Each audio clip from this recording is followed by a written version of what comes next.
Hello friends and welcome to Parks Crafty Creations. I'm your host Brian Parks, and today we're taking a look at 5 tools that are great for sewing, but were never really meant for sewing.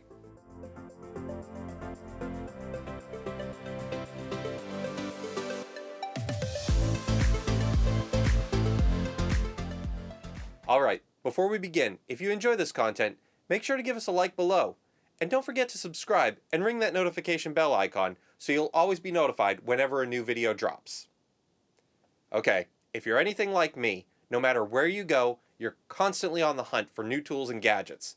And I know personally, I'm always looking out for tools that I can use for my various hobbies.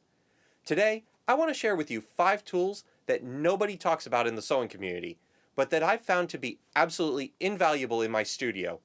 And maybe you'll take away a couple for yours as well.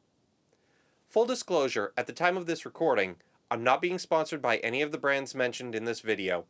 All opinions are of my own and come from my own experience. When I first got my driver's license, like everyone else, I was given a vision test. And it turned out my vision was 20/20. Fast forward 23 years later, while thankfully I don't need glasses, it's pretty clear my vision isn't what it used to be, especially when it comes to working on dark fabrics, seam ripping small stitches, or when I need to get into some really precise sewing. I'm sure you can relate. That's when I discovered these. They're a set of head mount magnifying glasses with a built-in light. They're used in a lot of professional fields and hobbies where you need a clear view of exceptionally small items, such as coin collecting, watch repairs, and jewelry making. Well, it turns out they're also amazing for sewing. I absolutely love them when I need to seam rip small stitches or if I need to work on dark fabric. They're also a big help when it comes to doing hand stitching to finish off garments or to finish binding on quilts. While we're on the subject of improving our ability to see what we're doing, let's face it, we never have enough light. And this holds especially true when we go to sewing classes and quilting clubs. Maybe yours is held at a community center or a church hall that really wasn't ever meant to be used as a sewing room. This can lead to poor lighting conditions that make it hard to see what we're working on. Well, this next tool addresses the issue, and actually you might want to buy a second one for around the house. Introducing the Ryobi battery-powered Gooseneck light. This light is part of the One Plus series of battery-operated tools, and if you already own one of the tools in this series, you already have an advantage. Personally, I moved over to a whole bunch of these tools for my own work around the house. This light takes one of the 18-volt rechargeable batteries and will last for up to 32 hours on the low setting, about half of that on the high setting. Best of all, the weight of the battery makes it perfect to set down anywhere around your workspace.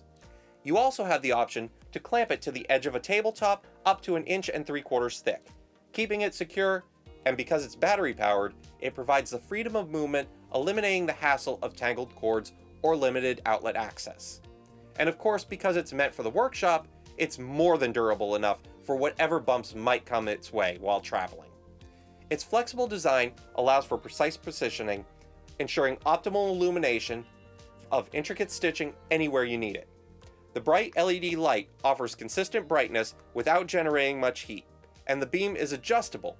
Like I said, you might actually want to pick up 2 of these, because it's also great around the house when you need that third hand to hold a flashlight on whatever you're doing. By the way, stay tuned to the end of this video for a bonus tool from the Ryobi lineup that you'll wonder just how you ever did without it.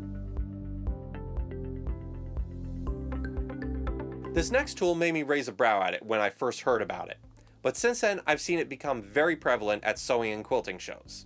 We've all been there. We just finished a long line of stitches only to realize, oops, something went wrong, and we have to seam rip everything we just stitched. And so we start spending possibly hours ripping stitches out. That is, until this little baby showed up on the scene. Introducing the Wall Pro Compact Pet Hair Trimmer. These make ripping out a lot of stitches way easier, and will save so much time. Now, it does take a little practice at first, so get out some scrap fabric and practice before going at it on that project you just spent hours or days working on. Once you get the hang of it though, you'll wonder how you ever did without one of these.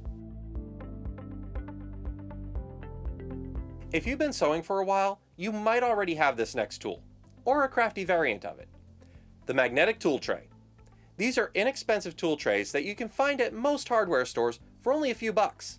In fact, this one I got from Harbor Freight when they were doing free gift coupons in the newspaper back in the day. They're a great place to drop your needles, or really any small metal item that you don't want to lose while you're sewing. Some like this even have a rubber base so they won't mar surfaces and they won't slip and slide around on you. In fact, in some ways, it's even better than the dedicated sewing needle trays like this one, since these typically have a deeper bowl and stronger magnets for a better hold.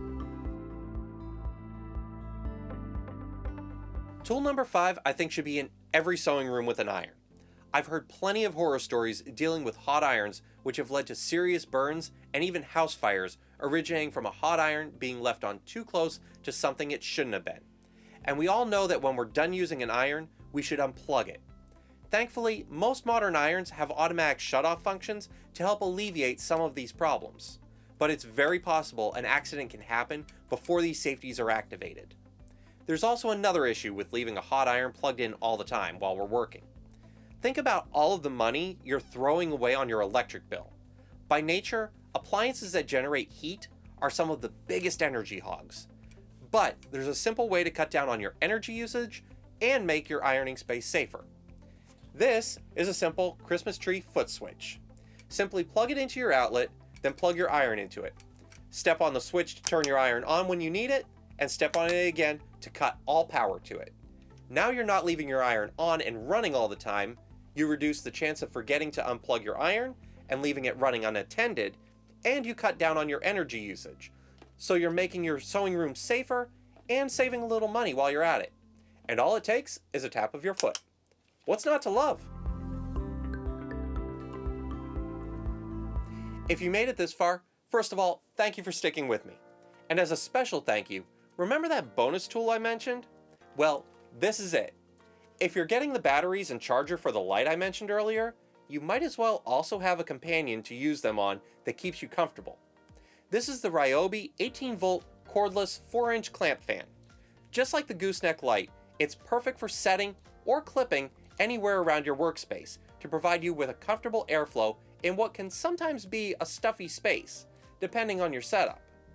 These go for around 25 bucks, and out of all the tools I own, this is one I would never give up, especially here in Florida where the summers just get brutal. Oh, but how long will it last?